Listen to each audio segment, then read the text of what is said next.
Here's the pitch. Fastball, strike three, called over the inside corner. Justin Germano has thrown a perfect game for the Columbus Clippers.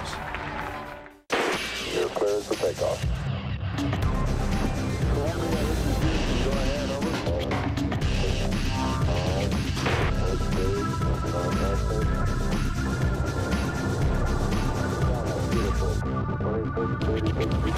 Good evening. Welcome in to Indians Minor League Magazine. Along with Jason Stanford, I'm Al Pulowski, and Jay, a lot to talk about today. A lot of trades happen with the prospects, and we have a perfect game to discuss as well. Yeah, great week for the Indians farm system, great week for the Indians big league club, but the farm system especially with everything going on. Well, so many prospects, you can use them in trades, and they were definitely used. Let's take a look now at our show today. Of course, we'll take you around the minors, check in with each and every farm team.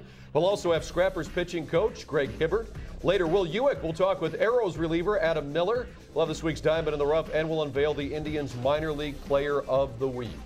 But, of course, the big news from the last few days was the trades that the Indians made at the trading deadline. They made two, and one of those involved the Indians' #1 prospect, Drew Pomeranz. Two of their top ones went over. Alex White, Drew Pomeranz to the Rockies for All-Star starter Ubaldo Jimenez. This season with Kinston and Akron, Pomeranz, Jason, very good. 3-3, a 1.98 ERA. He struck out 112 and walked 38 in 91 innings. Yeah, he's done a great job. And this was a tough one to swallow because the Indians, his #1 draft pick last year, and you see what this guy is, a big left-handed pitcher that you don't get that often, but at the same time, you get somebody that's already established at the big league level. Yeah, it's hard to turn down an ace when you have a chance to get it, as General Manager Chris Antonetti said. So the Indians give up Pomeranz, Alex White, Joe Gardner, and Matt McBride. Well, Joe Gardner, I think, is going to be the diamond in the rough of this trade. I like what he brings to the table. A good little right-hander that has some good sink. But at the same time, Alex White has already shown that he can pitch at the big league level. So, I mean, you lose a lot, but you also get a lot in return. And, of course, with Jimenez, you've got him for the rest of this season and 2 more years as well. Here's the other deal that the Indians made. Kosuke Fukudome for Abner Abreu from Class A Kinston and AAA relief pitcher Carlton Smith.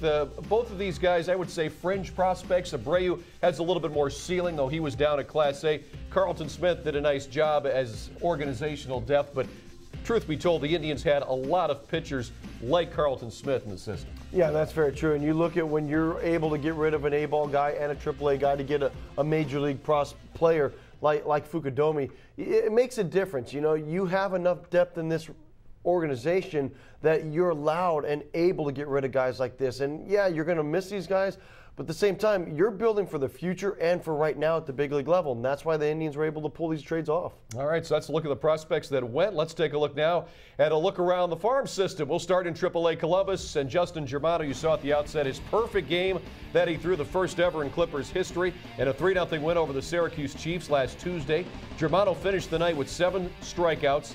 He threw 95 pitches, 69 of those were strikes, and he did not go to a 3-ball count all night. Well, that is unbelievable, and this is a special feat. I mean, anytime you do this anywhere, it doesn't matter whether you do it in Little League, college, big leagues, AAA. This is something very rare and special. It was the first time ever that a Columbus Clipper has ever done this. All right, so congrats to Justin Germano. Of course, he was here with the Tribe out of their bullpen. He was in long relief earlier this season.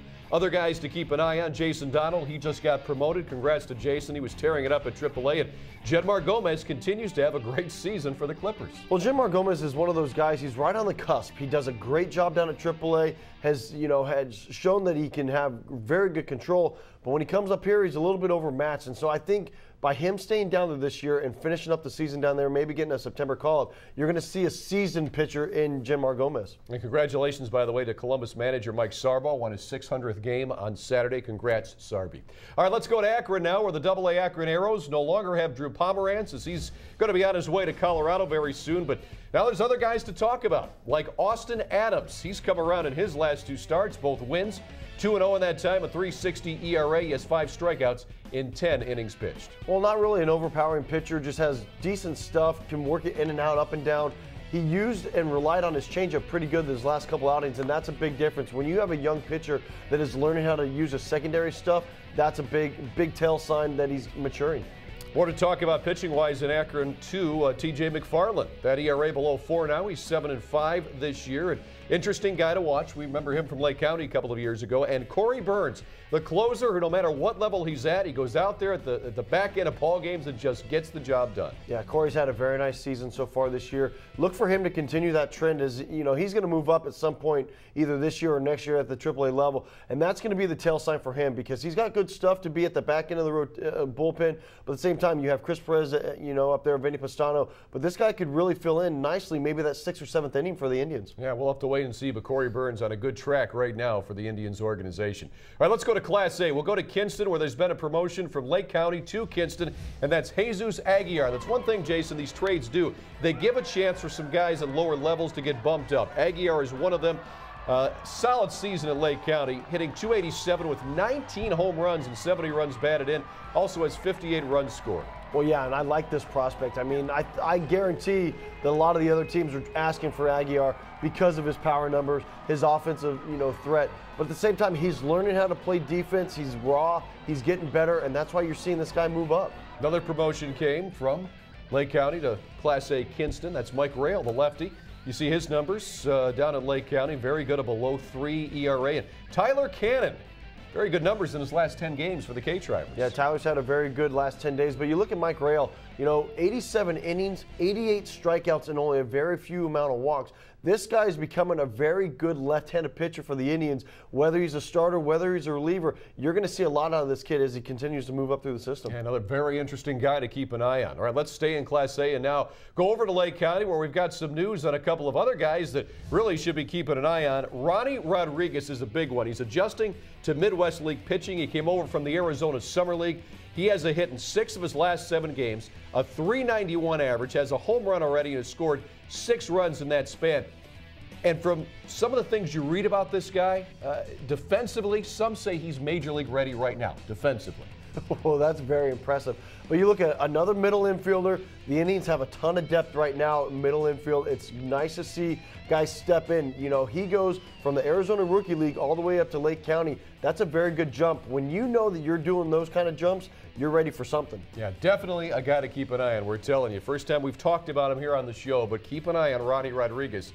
He appears to be a very good one. A couple other guys, too. Carlos Moncrief, good numbers in his last 10 games. And Luigi Rodriguez, 3 games with Lake County. They've been successful so far. Now, that's a pretty fun name to pronounce right there, Luigi. But at the same time, you look at Carlos Moncrief right there. We talked about him last year, a very good position player, learning how to play the outfield, a pitcher converted, and now you're starting to see the power come together, too. That's fun. Talked about the catching prospects at A-ball, how good the Indians have. Maybe shortstop now is another position. The Indians are getting some stockpile there. Tony Walters down in Mahoning Valley having a great season for the Scrappers. In his last 10 games, the young shortstop is batting .375. He has 4 runs batted in, 8 runs scored, and 5 stolen bases. And Jason, you met him about a month ago, and this kid's really got a nice makeup to him. He really does. I like everything about him. He's a young kid, a high school kid from California, but he gets it. He understands the game. He understands what it takes to be a professional, not just a baseball player, but just a professional in general. And you're starting to see the talents come out. I mean, the guy can make plays deep in the hole, up the middle. He's got cabbie knowledge, and when I talk about cabbie knowledge, it's about playing the position that he does, and that's at shortstop. All right, a few numbers to look at Class A, Mahoning Valley, the Rookie League, short season. Rob Nixon having a nice year, and Nate Strizz as well, doing pretty well for the Scrappers. Yeah, and they've had a very nice season so far. You know, Dave Wallace has done a great job down there, just having the transition from college and high school kids all of a sudden coming in and playing pro ball. These guys are really starting to get acclimated right now. All right, plenty more still to come with Indians Minor League Magazine. When we come back, we'll have our diamond in the rough for you. And Scrappers pitching coach Greg Hibbert will join us to talk about some of the very young arms in Mahoning Valley and how he can use his major league experience to help these kids reach their big league dreams. Stay tuned. Working on right there. Germano, beautiful. 26, 36 feet per second up.